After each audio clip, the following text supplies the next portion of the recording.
Zep de venir au pupitre, s'il vous plaît. Marcus, vous êtes professeur d'urbanisme à l'école d'urbanisme de Paris. Vous allez nous livrer votre rapport d'étonnement ainsi qu'une mise en perspective européenne.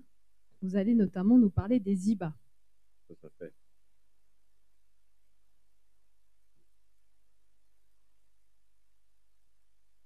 Tout d'abord, je voudrais remercier les organisateurs de cette journée d'échange de m'avoir invité à cette manifestation à la fois passionnante et très intense.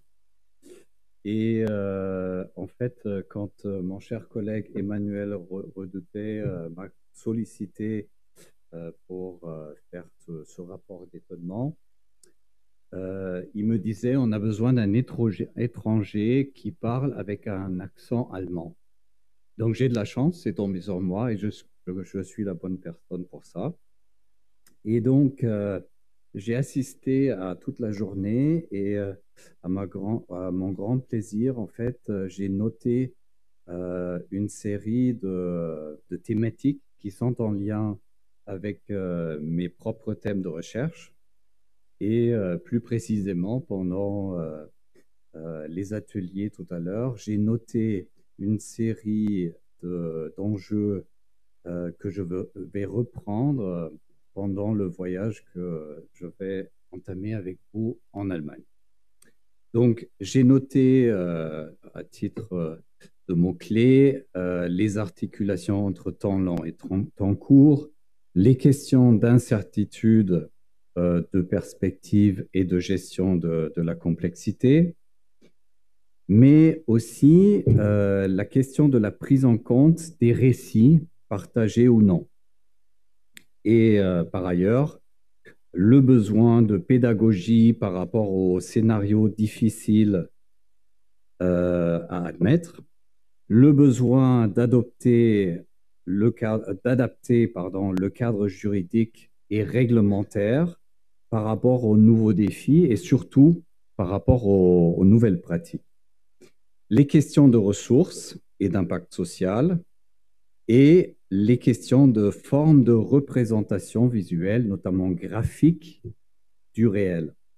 Donc, ces mots-clés, en fait, me lancent, j'arrive à faire fonctionner la technique sur trois aspects, trois éléments que je vais développer aujourd'hui avec vous. Pour marquer mon étonnement, c'est activer le futur au présent, expérimenter le présent pour le futur et innover avec l'incertitude.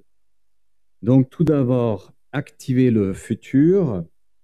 En urbanisme, se projeter dans une situation future jugée meilleure est un processus qui n'est pas linéaire ni séquentiel et qui aboutit rarement à la réalisation de l'image favorisée au départ. Selon le philosophe Ernst Bloch, cette réalité est une médiation entre le présent, pas encore tout à fait abouti, le passé, sur le fond des futurs possibles. Souvent, ces futurs possibles sont construits avec les dérives utopiques d'une maîtrise d'un processus sécurisé par les conditions actuelles de la technologie moderne. S'agissant des processus de planification qui produisent des effets à très long terme, Hans Jonas, philosophe allemand, nous rappelle la question de notre responsabilité. Pouvons-nous assumer la responsabilité de nos décisions qui produisent des effets dans une situation future qui aura forcément changé? Une observation précise et une anticipation sérieuse peuvent aider à assumer cette responsabilité qui dépasse les temporalités de la plupart des acteurs. Par contre, cette démarche de bonne anticipation peut conduire au piège d'un sentier de dépendance susceptible d'occulter la pluralité des mondes futurs. L'exemple de reconversion des friches de la Roure que vous voyez ici en illustration met en évidence l'importance de ce travail collectif, de sortir des référentiels traditionnels urbanistiques, du renouvellement urbain, et avec les mots de Simin Davoudi, réfuter l'évident et activer l'utopie concrète, les transformations des mines de charbon en centralité d'art et de loisirs sont le résultat d'un récit collectif ouvert qui a su surmonter le déterminisme d'un passé figé à l'origine.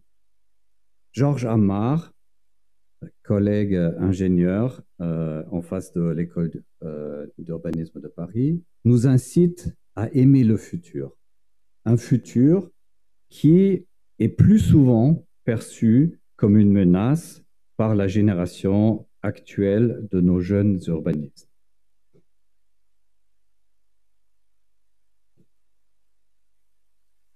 Alors, l'exemple d'activation collective du futur dans un territoire en Allemagne s'appelle une IBA, eine internationale Bauausstellung.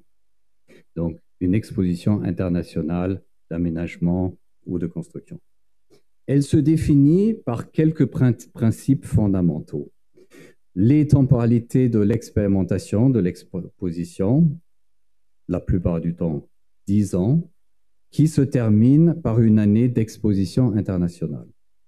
Un focus sur une thématique urgente, l'IBA Emscher Park dans la Ruhr que vous avez vu sur les illustrations précédentes, porte la question de la reconversion d'un territoire industriel évoqué souvent ce matin.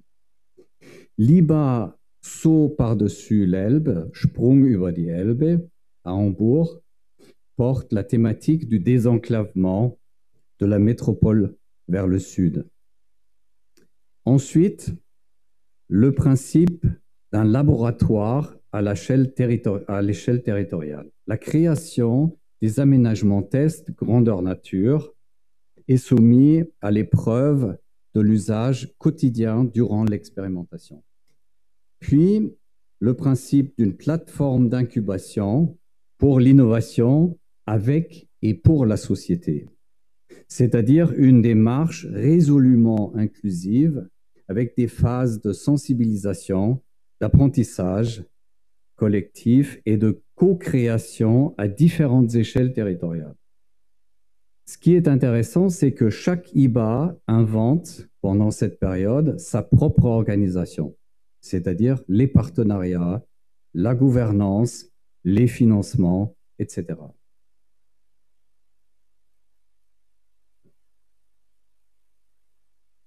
Expérimenter le présent pour le futur.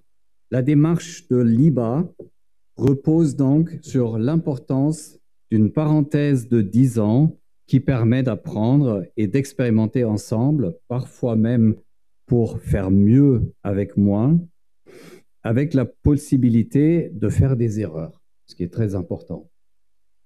Puis, l'exposition internationale est le moment d'évaluer les expériences et les prototypes en forme de festival international durant la dernière année. Ce temps à la fois long et court par rapport à la transformation d'un territoire permet d'agir avec le doute et de tester plusieurs formes d'urbanisme au lieu d'un seul, comme le dirait le célèbre architecte britannique Stephen Hall. L'IBA Basel, qui s'est réalisé entre 2010 et 2020, thématisait les territoires de frontières, notamment les frontières nationales entre la France, la Suisse et l'Allemagne dans le triangle métropolitain Mulhouse, Bâle et Fribourg. Cet exemple de la IBA récente est un exemple d'innovation avec l'incertitude à plusieurs niveaux. L'incertitude des évolutions politiques et administratives dans un territoire trinational, l'incertitude de la rencontre des cultures locales, l'incertitude de la pandémie qui est arrivée finalement à la fin et qui a empêché de faire cette exposition internationale en présence durant toute l'année de 2020. L'approche inclusive et participative de cette IBA était donc particulièrement importante dans un contexte où le sentier de dépendance politique est fort et rassurant. En empruntant les citations du sociologue français Edgar Morin, on peut dire que l'IBA Basel a montré comment apprendre la navigation dans un océan d'incertitude à travers de quelques îles ou archipels de certitude où nous ravitailler.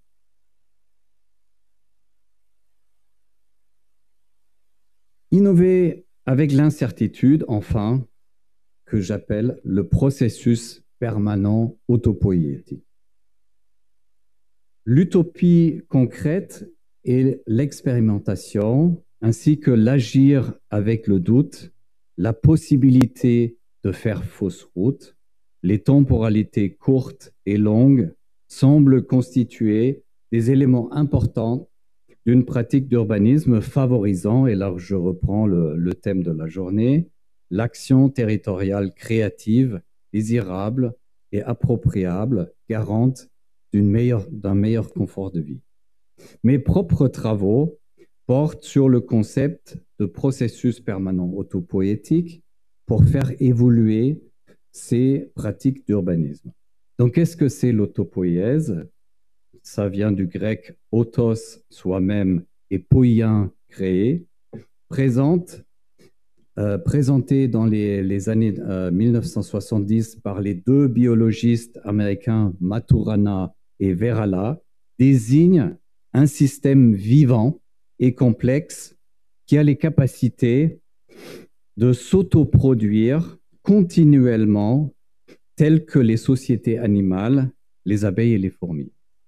À l'image du Wohnprojekt Wien, le processus permanent est donc une logique en chemin faisant, se perfectionnant à l'aide des dispositifs d'expérimentation et d'aménagement test soumis à l'épreuve d'une utilisation réelle. La sobriété foncière me semble donc un enjeu davantage socio-centré. Par conséquent, il serait intéressant de renforcer la capacitation des acteurs engagés dans ce processus ininterrompu, permanent, autopoïétique. Les préceptes de ce processus autopoïétique sont les suivants. L'appropriation permanente et mutuelle des clés de langage, ce que j'appelle un langage partagé et non pas commun. Engager un débat prospectif au sein de l'agrégat plus porté sur les visées, faire émerger les différentes représentations de valeurs, on en a parlé beaucoup aujourd'hui, sentimentales, économiques, culturelles, etc. Produire ses propres référentiels, le processus autopoïétique qui permet de se réinventer continuellement. Et c'est dans ce sens qui se distingue de la résilience. Et finalement, établir une évolution progressive faite pas à pas en expérimentant sans prétention d'obtenir une solution définitive. Merci beaucoup pour votre attention.